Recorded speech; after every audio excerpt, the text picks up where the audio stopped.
അവർ കുറച്ച് അന്തസ്സായിട്ടൊക്കെ പെരുമാറാൻ ശ്രമിക്കുന്ന കൂട്ടത്തിലാണ്. ഒരു അന്തസ്സും ഇല്ലാതെ തറ രാഷ്ട്രീയം കളിക്കുന്നത് ഈ ജോസ് കെ മാണിയുടെ പാർട്ടിയാണ്. വെറും ചീഞ്ഞ പരിപാടി. അതിലൊന്നാണ് ഈ സയൻസ് സിറ്റി. നിങ്ങൾ ആദ്യം പറഞ്ഞല്ലോ. അതെ, സയൻസ് സിറ്റിയുടെ കാര്യത്തിൽ ഇപ്പൊ തന്നെ നോക്കൂ, 7.5 കോടി രൂപ കേന്ദ്രത്തിൽ നിന്ന് മൻമോഹൻ സിംഗ് ഗവൺമെന്റ് ഇരിക്കുമ്പം അനുവദിച്ച് കിട്ടിയതല്ലാതെ കേന്ദ്രത്തിൽ നിന്ന് ഒറ്റ രൂപ ഈ കുറവലങ്ങാട് സയൻസ് സിറ്റിക്ക് വേണ്ടി ഈ നിമിഷം വരെ കിട്ടിയിട്ടില്ല. ജോസ് കെ മാണിയെ കൊണ്ടുവരാനും പറ്റിയിട്ടില്ല.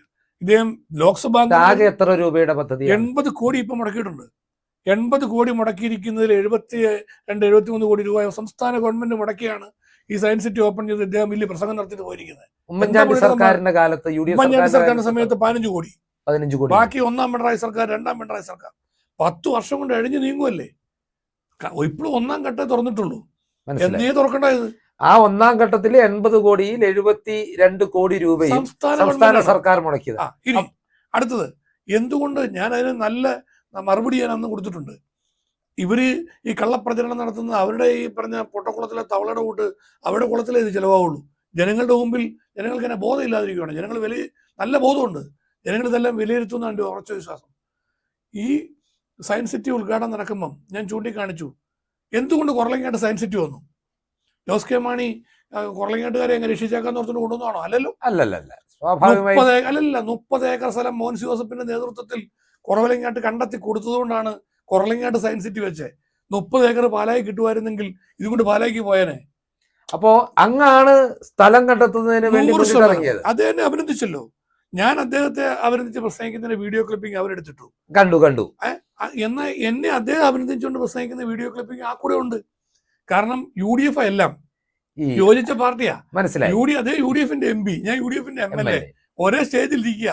Oommen Chandy, AK Antony, KM Mani sir എല്ലാവരും ഉണ്ട്. ഞങ്ങളെല്ലാം ഒരേ സ്റ്റേജിലാ. അപ്പൊ ഞാൻ ഒരേ പാർട്ടി നിൽക്കുമ്പം അദ്ദേഹത്തിന്റെ ഭാഗത്തുനിന്ന് ഈ കാര്യങ്ങൾക്ക് വേണ്ടി കിട്ടിയ നല്ല സഹകരണത്തെ എല്ലാം ഞാൻ അഭിനന്ദിച്ചിട്ടുണ്ട്. അദ്ദേഹം എന്നെ അഭിനന്ദിച്ചിട്ടുണ്ട്. മോൻസ് ജോസഫിന്റെ നേതൃത്വത്തിലാണ് ഇവിടെ 30 ഏക്കർ സ്ഥലം കണ്ടെത്തിയതെന്നും അതിനുവേണ്ട കാര്യങ്ങൾ തൊഴിലാളികളൊക്കെ ആയിട്ട് ധാരണയുണ്ടാക്കി. തൊഴിലാളിയൊക്കെ ആദ്യം എതിരായിരുന്നു ഈ കൃഷിഭൂമി കൊടുക്കുന്നതിന്. അപ്പോൾ ടെക്നോ പാർക്കിന്റെ സമയത്ത് തന്നെ ഞാൻ അവരെയൊക്കെ അനുനയിപ്പിച്ചായിരുന്നു. ഇതായപ്പോൾ ഞാൻ പൂർണ്ണമായിട്ട് അവരെ സഹകരിപ്പിച്ചു. അങ്ങനെയെല്ലാം ഉള്ള കാര്യം ചെയ്തു. കൃഷി വകുപ്പ് മന്ത്രി KP മോഹനുമായിട്ട് നല്ല നിലയിൽ ഞാൻ ഇടപെട്ടു. അദ്ദേഹം അതിൽ വിട്ടുവീഴ്ച ചെയ്തു. അങ്ങനെയൊക്കെയാണ് നമ്മൾ ഈ 30 ഏക്കർ കടുത്തുരുത്തി കണ്ടെത്തുന്നത്. കൃഷി വകുപ്പിന്റെ ഭൂമി 100 ഏക്കർ സ്ഥലമുണ്ട്. അതിൽ നിന്നാണ് 30 ഏക്കർ കൊടുക്കുന്നത്. അതുകൊണ്ടാണ് ഈ സയൻസ് സിറ്റി സത്യത്തിൽ കുറവങ്ങാട്ട് വരുന്നത്. ഞാനൊരു എക്സാമ്പിൾ കൂടെ പറഞ്ഞു.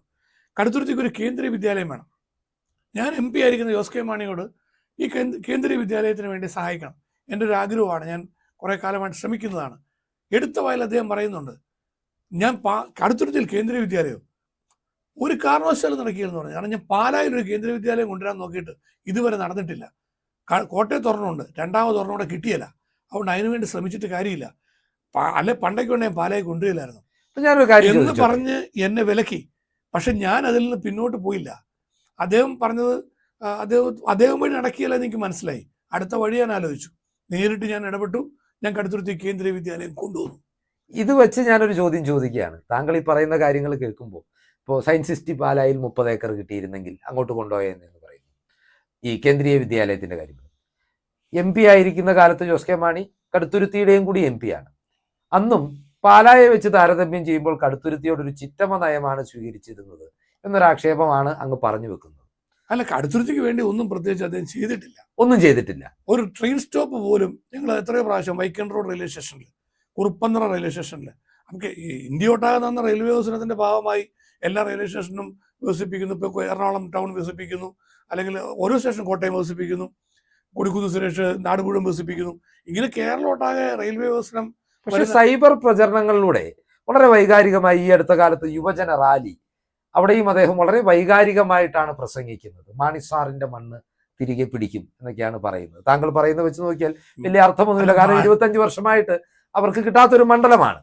അപ്പൊ അങ്ങനെയുള്ളൊരു സാഹചര്യത്തിൽ ഈ പ്രചരണങ്ങളെ കൗണ്ടർ ചെയ്യണം, അല്ലെങ്കിൽ പലപ്പോഴും അങ്ങേക്കെതിരെ വലിയ കടന്നാക്രമണങ്ങൾ നടക്കാറുണ്ട്, വ്യക്തിപരമായ അവഹേളനങ്ങൾ ഉണ്ടാകാറുണ്ട്. എനിക്ക് തോന്നുന്നത് ഞാൻ അങ്ങയുടെ അഭിമുഖങ്ങളിൽ ഇത്രയെങ്കിലും അങ്ങ് തുറന്നു പറഞ്ഞിട്ടുള്ളത് ആദ്യമായിട്ടാണെന്ന് എനിക്ക് തോന്നുന്നു. അതെ.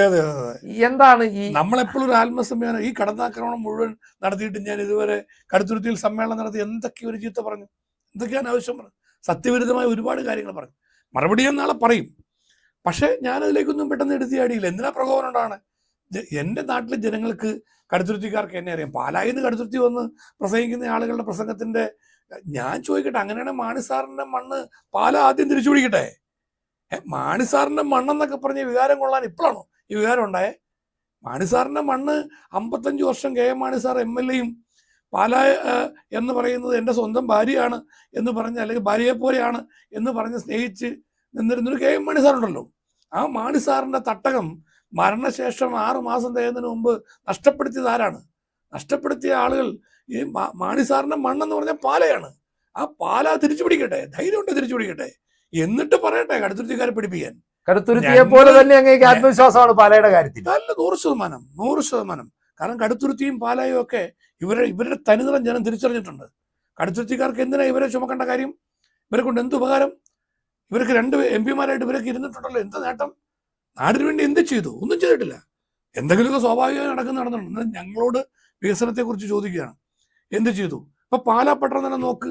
പാലായിൽ വൈലിപ്പിതാവ് ഉണ്ടാക്കിയ അൽഫോൻസ കോളേജും നമ്മുടെ സെന്റ് തോമസ് കോളേജും ഒക്കെ അല്ലാതെ ഹബ്ബാക്കുമെന്ന് പറഞ്ഞു. എന്ത് ഹബ്ബ്? അവിടെ വല്ലതും ഉണ്ടോ? ഉന്നത വിദ്യാഭ്യാസ രംഗത്ത് ഏതെങ്കിലും സ്ഥാപനം ഉണ്ടോ? എനിക്ക് അഭിമാനത്തോടെ പറയാൻ കഴിയും, കടുത്തുരുത്തിയിൽ കിടങ്ങൂരിൽ എഞ്ചിനീയറിംഗ് കോളേജ്, കടുത്തുരുത്തിയിൽ ഗവൺമെന്റ് പോളിടെക്നിക്ക്, കടുത്തുരുത്തി കേന്ദ്രമായി കേരളത്തിലെ അവസാനത്തെ വിദ്യാഭ്യാസ ജില്ല, അതുപോലെ തന്നെ അപ്ലൈഡ് സയൻസ് കോളേജ് നീഴൂരിൽ, ഗവൺമെന്റ് ITI പെരുവയിൽ, കടുത്തുരുത്തി മണ്ഡലം മുഴുവൻ 12-15 പഞ്ചായത്തിലും കുട്ടികൾക്ക് പഠിക്കാൻ കഴിയുന്ന വിധത്തിൽ 15ഓളം വരുന്ന ഹയർ സെക്കൻഡറി സ്കൂളുകൾ. എത്ര വലിയ മുന്നേറ്റമാണ് റോഡ് വികസന രംഗത്ത്. കുടിവെള്ളമില്ലാത്ത മണ്ഡലത്തിൽ ഇന്ന് സമ്പൂർണ്ണ കുടിവെള്ളം. വൈദ്യുതിയുടെ രംഗത്ത് ഷോർട്ടേജുള്ളിടത്ത് കേരളത്തിലെ ഏറ്റവും വലിയ 400 kV gas ഇൻസ്റ്റലേറ്റഡ് substation, 66 kV, 33 kV, നിരവധി സബ്സ്റ്റേഷനുകൾ. അടിസ്ഥാന സൗകര്യത്തിന്റെ വികസന രംഗത്ത് കടുത്തുരുത്തിയെ കൈപിടിച്ചു ചേർത്തിരിക്കുന്നത് എത്രമാത്രമാണ്. MLA എന്ന നിലയിൽ നടത്തിയ നിരന്തര പരിശ്രമം കൊണ്ടാണ്. ഇവർക്ക് എന്ത് പറയാനുണ്ട്? താങ്കൾ പറയുന്നത് ഞാൻ സമ്മതിച്ചു. ഇനി സംസ്ഥാന രാഷ്ട്രീയത്തിലേക്ക് വന്നു. കേരള കോൺഗ്രസിന്റെ പ്രസക്തിയെക്കുറിച്ചും ഈ അടുത്ത കാലത്ത് അദ്ദേഹം ചില ശക്തമായ നിലപാടുകൾ ഇടതുമുന്നണിയിൽ നിൽക്കുമ്പോഴും അദ്ദേഹം അവർ അവകാശപ്പെടുന്നത് പോലെയാണെങ്കിൽ തെരുവുനായ ശല്യത്തിന് വേണ്ടി അസംബ്ലി സമ്മേളനം വിളിച്ചു കൂട്ടണമെന്ന് മുഖ്യമന്ത്രിയോട് ആവശ്യപ്പെടുന്നു. ഇടുക്കിയിലെ പട്ടയ പ്രശ്നങ്ങൾക്ക് പരിഹാരം കണ്ടത്, വന്യജീവി ആക്രമണത്തിന് പരിഹാരം കണ്ടത്, നിയമ ഭേദഗതി കൊണ്ടുവന്നതെല്ലാം കേരള കോൺഗ്രസ് പാർട്ടിയുടെ ഇടപെടൽ മൂലമാണെന്നൊരു അവകാശവാദം ആ ക്യാമ്പിൽ നിന്നുണ്ടാകുന്നുണ്ട്. അപ്പോൾ കർഷക പാർട്ടിയാണല്ലോ. ആ അവകാശവാദങ്ങളെ താങ്കൾ എങ്ങനെയാണ് നോക്കിക്കാണുന്നത്? 100% രാഷ്ട്രീയ തട്ടിപ്പാണ്. 100%. കാരണം ഇവര് കർഷക പാർട്ടി എന്ന് പറയുന്ന കെ എം മാണി സാറിനും പി ജോസഫ് സാറിനും പറയാം, ഞങ്ങൾ ഇന്ന് ആ കർഷക വിഷയങ്ങളായിട്ട് പോവാണ്. അപ്പം ഞങ്ങൾ ഒറ്റ കാര്യം ഞാൻ പറയാം.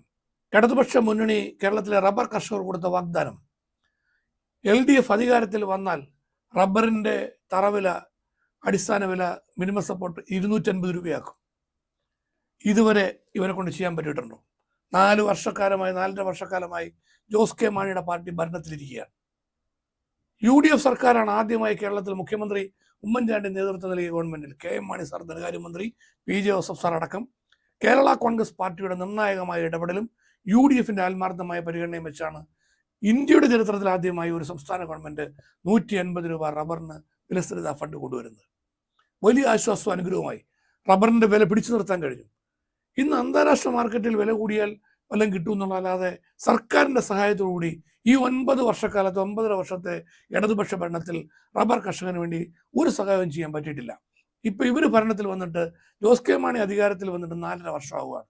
ഈ 4.5 വർഷത്തിനോടകം റബ്ബർ കർഷകരെ തിരിഞ്ഞു നോക്കിയിട്ടില്ലല്ലോ. ഞാൻ കടുത്തുരുത്തിയിൽ നിന്ന് കോട്ടയത്തേക്ക് റബ്ബർ കർഷക ലോങ് മാർച്ച് 1000-കണക്കിന് ആളെ കൂട്ടി നടത്തി. ഒറ്റ ഡിമാൻഡേ ഉള്ളൂ, റബ്ബറിന് LDF പറഞ്ഞ വാക്ക് പാലിക്കുക. റബ്ബറിന് 250 LDF പറഞ്ഞു.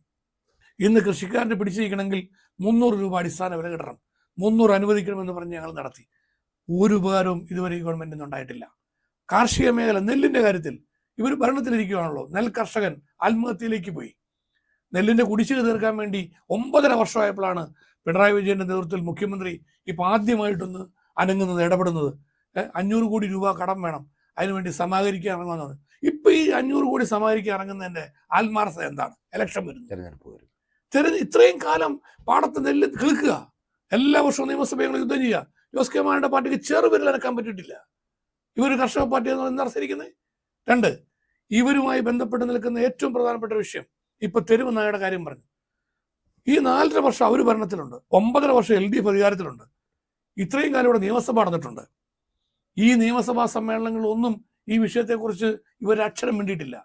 ഞങ്ങൾ എത്രയോ പ്രാവശ്യം തെരുവ് നായ്ക്കളുടെ ശല്യം കൊണ്ട് കുട്ടികളെ കടിച്ചു കീറുന്നു, വഴിയെ നടക്കാൻ മനുഷ്യന് കഴിയുന്നില്ല, വ്യക്തമായ കർമ്മപരിപാടി ഉണ്ടാകണം.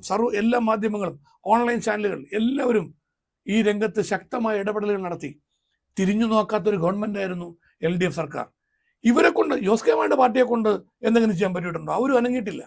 എന്നിട്ട് 4.5 വർഷക്കാലം ഇവർ ഭരണത്തിലിരിക്കുന്നു. 9.5 വർഷം നിയമസഭ ചേർന്നപ്പോൾ ഒരിക്കൽ പോലും ആവശ്യപ്പെടാത്ത കാര്യത്തിന് വേണ്ടി നിയമസഭ പിരിഞ്ഞു കഴിഞ്ഞപ്പോൾ പറയാണ് പ്രത്യേക നിയമസഭ കൂടണം. തട്ടിപ്പല്ലേ ഇത്? അത് വെറും തട്ടിപ്പ്, രാഷ്ട്രീയ തട്ടിപ്പ്, ആളെ കളിപ്പിക്കുകയാണ്. ഇപ്പോഴും അതിലൊരു നടപടിയില്ല. തെരുവ് നായ ശല്യത്തിൻ്റെ പേരിൽ ആകെ ചെയ്യുന്ന വാക്സിനേഷനാണ്. വാക്സിനേഷൻ നടത്തിയിട്ട് വഴിയിലോട്ട് ഇറക്കിയിടുകയാണ്. ഞങ്ങൾ ഷെൽട്ടർ ഉണ്ടാക്കി പാർപ്പിക്കണമെന്ന് പറഞ്ഞ് നേരത്തെ തീരുമാനമുണ്ട്. തദ്ദേശ സ്വയംഭരണ വകുപ്പ് അതിൽ ഇരുട്ടി തപ്പുകയാണ്. ഇതുവരെ ഒന്നും ചെയ്യാൻ പറ്റിയിട്ടില്ല. പട്ടി മുഴുവൻ നാട് മുഴുവൻ ഇറങ്ങി MLA ഹൗസിൻ്റെ വാതിൽക്കൽ തന്നെ, സെക്രട്ടേറിയറ്റിൻ്റെ വാതിൽക്കൽ, തിരുവനന്തപുരത്ത് പോലും മനുഷ്യന് സഞ്ചരിക്കാൻ കഴിയാത്ത അവസ്ഥ ഉണ്ടായിരിക്കുകയാണ്. അപ്പോൾ ഈ ദുരവസ്ഥ നിൽക്കുമ്പോൾ ഇവർ പറയുന്ന പ്രചരണം വെറും തെരഞ്ഞെടുപ്പ് വരുന്നതുകൊണ്ട് മാത്രമുള്ള രാഷ്ട്രീയ മുതലെടുപ്പിനുള്ളതാണെന്നുള്ളതിന് 100% പറയാൻ കഴിയും. 2, ഇവർ പറയുന്ന പട്ടയ വിഷയം. ഇടുക്കിയിലെ ഭൂപ്രശ്നം പരിഹരിച്ചു എന്നാണ് പറയുന്നത്. ഞങ്ങളതിനകത്ത് നിയമപരമായി നിയമസഭയിൽ കാര്യങ്ങൾ വന്നപ്പോൾ ഇവരുടെ വാഗ്ദാനങ്ങൾ, ഇവർ പറയുന്നു ഈ ഭൂപ്രശ്നം പൂർണ്ണമായിട്ടും പരിഹരിക്കും. ഞങ്ങളും അതുകൊണ്ട് സപ്പോർട്ട് ചെയ്ത് സഹകരിച്ച് നിൽക്കുന്നതിന് നിലപാടെടുത്തു. പക്ഷേ ഇപ്പോൾ അവസ്ഥ എന്താണ്? ഇപ്പോൾ ജനങ്ങൾക്ക് വ്യക്തമായും ബോധ്യപ്പെട്ടിരിക്കുന്നു, ഇടുക്കി ജില്ലയിലെ ഭൂപ്രശ്നങ്ങൾ പരിഹരിക്കപ്പെട്ടിട്ടില്ല. ഇവരിപ്പോൾ പറഞ്ഞ നിയമങ്ങൾ പാസ്സാക്കി ഇനി ചട്ടം ഉണ്ടാക്കും, ഇതൊക്കെ പറഞ്ഞിരിക്കുന്നത് വെറും മാജിക്ക് പരിപാടിയാണ്. വെറുതെ ആളെ കളിപ്പിക്കാൻ വേണ്ടിയിട്ടുള്ള കുറച്ച് തട്ടിപ്പെന്നുള്ള അല്ലാതെ അപ്പുറത്തേക്കൊന്നുമില്ല. ഞാൻ ആ വാക്ക് ഉപയോഗിക്കുന്നു, ശരിക്കും ഇത് രാഷ്ട്രീയ തട്ടിപ്പാണ്. ജനങ്ങൾക്ക് ഉപകാരം കിട്ടിയെങ്കിൽ ഒരു വ്യക്തമായി പറയട്ടെ, ഇടുക്കിയിലെ ഭൂപ്രശ്നം പരിഹരിക്കപ്പെട്ടിട്ടുണ്ടോ?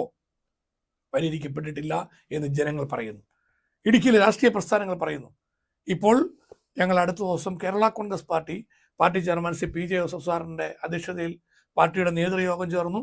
ഇടുക്കി ജില്ലാ കമ്മിറ്റി പ്രൊഫസർ MJ ജേക്കബിൻ്റെ നേതൃത്വത്തിൽ അവിടെ ഇടുക്കിയിൽ ചെറുതോണിയിൽ വെച്ച് ഈ 30-ാം തീയതി ഇപ്പോൾ ഇവർ പാസ്സാക്കിയെന്ന് പറയുന്ന നിയമം, കർഷകരെ സഹായിച്ചു എന്ന് പറയുന്ന കാര്യങ്ങൾ പരിശോധിച്ചപ്പോൾ അതുകൊണ്ട് ഗുണം നാട്ടുകാരന് ജനങ്ങൾക്ക് കിട്ടില്ല എന്നുറപ്പായതിൻ്റെ അടിസ്ഥാനത്തിൽ പാർട്ടി സമരം പ്രഖ്യാപിച്ചിരിക്കുകയാണ്. 30-ാം തീയതി ചെറുതോണിയിൽ വെച്ച് party chairman PJ Joseph sir ഉദ്ഘാടനം ചെയ്തുകൊണ്ട് ശക്തമായ ജനകീയ സമരം സംഘടിപ്പിക്കുകയാണ്. ആ സമരം തിരുവനന്തപുരം സെക്രട്ടേറിയറ്റ് ഉൾപ്പെടെ വ്യാപിയാണ്. എന്തുകൊണ്ടാണ്? ഇവർ പറഞ്ഞ കാര്യങ്ങൾ പൊള്ളയായിരുന്നു, ജനങ്ങളെ കബളിപ്പിക്കുമായിരുന്നു എന്നുള്ളതാണ്.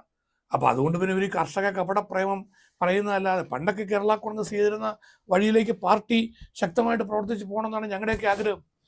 അതിന് പകരം ഇതുപോലെ വേറൊരു കുഴപ്പമുണ്ടെന്ന്, ഇപ്പോൾ കേരള കോൺഗ്രസിന് നേരത്തെ ഒരു ശക്തിയെല്ലാം ഉണ്ടായിരുന്നല്ലോ. ആ ശക്തി PJ ജോസഫ് സാർ ഇതും കാണിക്കും. ഞങ്ങൾ പ്രകടിപ്പിച്ചുകൊണ്ട് തന്നെ ഞങ്ങൾ മുന്നോട്ട് പോകുന്നത്. LDF ഇവരുടെ അവസ്ഥ എന്താ? മുഖ്യമന്ത്രി പിണറായി വിജയൻ പാലായിൽ പ്രസംഗിക്കുമ്പം ജോസ് കെ മാണിയുടെ പാർട്ടി 55 വർഷം KM മാണി സാറിൻ്റെ MLA ആയി കേരള രാഷ്ട്രീയത്തിൽ രാഷ്ട്രീയ ഭീഷ്മാചാര്യനായി മാണി സാർ നിന്ന പാലായുടെ തട്ടകം, അവിടെ കേരള കോൺഗ്രസ്സുകാരൻ ഇരിക്കുമ്പം അവിടെ പിണറായി വിജയൻ്റെ മുമ്പിൽ തോമസ് ചാഴികാടൻ, ജോസ് കെ മാണിയുടെ പാർട്ടിയുടെ MP എണീറ്റ് നിന്ന് ഏതാനും വാക്കുകൾ അദ്ദേഹം, ചെറുപ്പങ്കപ്പാലം ഞാൻ പൂർത്തിയാക്കിയതാ, കടുത്തുരുത്തി മട ചെറുപ്പങ്കപ്പാലം പൂർത്തിയാക്കിയ പാലത്തിൻ്റെ കാര്യത്തിൽ അദ്ദേഹം ആവശ്യപ്പെടാൻ ശ്രമിച്ചു. ഒരു കാര്യമുള്ള കാര്യമല്ല. പക്ഷേ റബ്ബറിൻ്റെ വിഷയം പറയാൻ ശ്രമിച്ചു, ആവശ്യമുള്ള കാര്യമായിരുന്നു. പറയാൻ പോലും അനുവദിച്ചില്ലെന്ന് മാത്രമല്ല, അവഹേളിച്ചിരുത്തി പിണറായി വിജയൻ കണ്ണൂരിട്ടിയപ്പം 2 പേർ എണീറ്റ് പോയി ചാഴികാടനോട് നിർത്തിക്കൊള്ളാൻ പറഞ്ഞു. ഒന്ന് മന്ത്രി റോഷി അഗസ്റ്റിൻ, 2 ജോസ് കെ മാണി. അന്നാണ് കേരള കോൺഗ്രസിൻ്റെ പഴയ MLA ആയിരുന്ന PM മാത്യു, കടുത്തുരുത്തി മുൻ MLA. അദ്ദേഹം പറഞ്ഞു ഇവരൊക്കെ ഇവരൊന്നും നട്ടല്ലല്ലോ വാഴപ്പിണ്ടിയാന്ന് പറഞ്ഞു. KM മാണി ആണെങ്കിൽ ഇങ്ങനെ പറയാൻ ഒരു പിണറായി വിജയൻ ധൈര്യം കാണിക്കുകയില്ല. 2, അങ്ങനെ പിണറായി വിജയൻ പറഞ്ഞാൽ സ്പോട്ടിൽ തന്നെ KM മാണി മറുപടി കൊടുക്കും. ഇത് റബ്ബർ കർഷകന്റെ വിഷയമാണ്, ഞങ്ങൾ പറഞ്ഞിരിക്കും. ഇത് പറയാൻ കഴിയുന്ന ഒരു കേരള കോൺഗ്രസ് ഇന്നില്ല. മാണി സാറിൻ്റെ പാർട്ടി ഇന്ന് ഈ ദയനീയ അവസ്ഥയിലേക്ക് പോയല്ലോ എന്ന് PM മാത്യുവിന് പറയേണ്ടി വന്നു. ഒറ്റ ചോദ്യം ചോദിക്കട്ടെ. 2026 നിയമസഭാ തെരഞ്ഞെടുപ്പ് കഴിയുമ്പോൾ കേരളത്തിലെ പ്രസക്തമായ കേരള കോൺഗ്രസ് പാർട്ടി ഏതായിരിക്കും? അതിന് 100% എനിക്ക് ഉറപ്പാണ്. PJ ജോസഫ് സാർ നയിക്കുന്ന UDF നിൽക്കുന്ന കേരള കോൺഗ്രസ് പാർട്ടി ആയിരിക്കും യഥാർത്ഥ കേരള കോൺഗ്രസ് പാർട്ടി. അത് ലോക്സഭാ തെരഞ്ഞെടുപ്പിൽ നമ്മൾ തെളിയിച്ചു. അടുത്ത നിയമസഭാ തെരഞ്ഞെടുപ്പിലും ദൈവം അനുഗ്രഹിച്ചാൽ അത് തെളിയിക്കും. ഇടതുപക്ഷത്ത് നിൽക്കുന്ന കേരള കോൺഗ്രസിൻ്റെ പ്രസക്തി നഷ്ടപ്പെട്ടിരിക്കുന്നു. UDF നിൽക്കുന്ന കേരള കോൺഗ്രസ് കർഷകർക്കും ഇവിടുത്തെ അധ്വാന വർഗത്തിനും സാധാരണ മനുഷ്യർക്കും വേണ്ടി ഇനിയും പ്രവർത്തിക്കണം. അതിന് ഇവിടെ നിലനിൽക്കേണ്ട കേരള കോൺഗ്രസ് യഥാർത്ഥ കേരള കോൺഗ്രസ്. അത് ഇന്ന് കേരള കോൺഗ്രസിലെ ഏറ്റവും സീനിയർ നേതാവ് PJ ജോസഫ് സാറിൻ്റെ നേതൃത്വത്തിലുള്ള കേരള കോൺഗ്രസ് പാർട്ടി ആയിരിക്കും എന്ന ഉറച്ച വിശ്വാസമാണ് ഞങ്ങളെ മുന്നോട്ട് നയിക്കുന്നത്. അപ്പോൾ കടുത്തുരുത്തിയെക്കുറിച്ചും കേരള കോൺഗ്രസ് പാർട്ടിയെക്കുറിച്ചുമുള്ള അങ്ങയുടെ പ്രത്യാശകളെല്ലാം പൂവണിയട്ടെ, ഫലപ്രദമാവട്ടെ, യാഥാർത്ഥ്യമാവട്ടെ എന്ന് ആശംസിക്കുന്നു. ഞങ്ങൾക്കൊപ്പം സമയം ചെലവഴിച്ചതിന് ഏറെ നന്ദി പറയുന്നു. Thank you.